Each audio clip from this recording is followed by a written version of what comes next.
everyone, I just want to say thank you so much for coming. For those that have stayed outside the doors and are still here, apologies, you can get inside. Obviously this is a big issue for commuters out of Redhill and constituents of Crispin Blunt.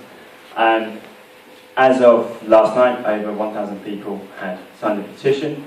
I'm going to reopen the petition anyway just to keep it going, because I think that it's really important that both Thameslink and Southern are aware of the impact this has on your daily lives. Here in my hand, I have it now, all of the comments that have been applied to that petition. And that is the people that are saying that they're going to have to incur extra childcare costs, they're going to be late to work. And this is not tens of people, this is not hundreds of people, it's thousands of people. Okay? And I think that Southern need to answer those questions. I'm very concerned personally, I think I'm also concerned, and I will add this on the back here, that Reigate commuters are not going to receive services direct to London Bridge come 2018. That really concerns me. I'm concerned that the 10,000 seats that are being promised aren't going to apply to Redhill. Okay? I feel that what we're being promised in the future will not benefit us, and we are receiving the blunt end of the deal. So, Crispin Blunt. Martin, first of all, thank you very much for all the work you put in, and I hope we can give Martin a big hand for putting this.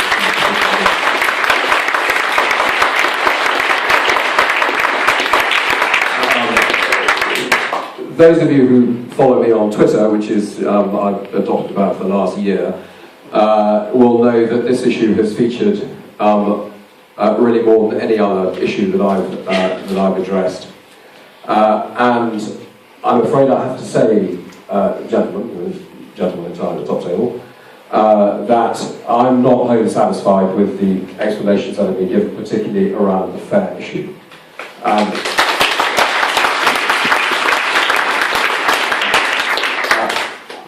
I frankly find it incredible that a train operating company offering to reduce targeted fares in whatever way you provide, but you're being asked here to reduce fares by 25% for the people in this room whose services are being degraded for the next nearly 4 years. You have come back with simply the answer that you can't. I will be going to the office of the rail regulator. I've already written to him.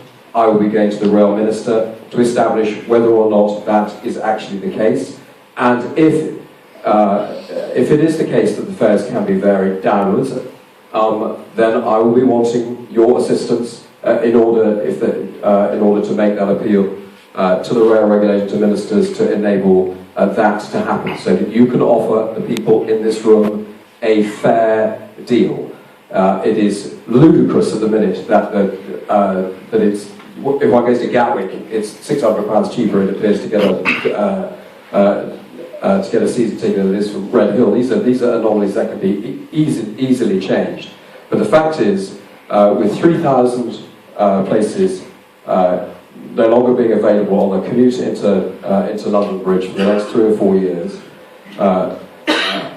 and the appalling conditions in which people in this room have to travel to work, that you can't, I simply do not accept that it is not going to be possible for you to address the fares question. And I would very much hope, David, that you will be able to come forward with your own proposals about what is a fair way of addressing it before it has to be imposed upon you. It would be so much better for your relations with all the people in this room that it's your proposal coming forward to them. And I will do everything I can to assist you deal with that with the Department for Transport and the rail regulator if that's what is required. But let's try and produce a fair deal for the people in this room, and as you can tell from this evening, they absolutely aren't getting it at the minute.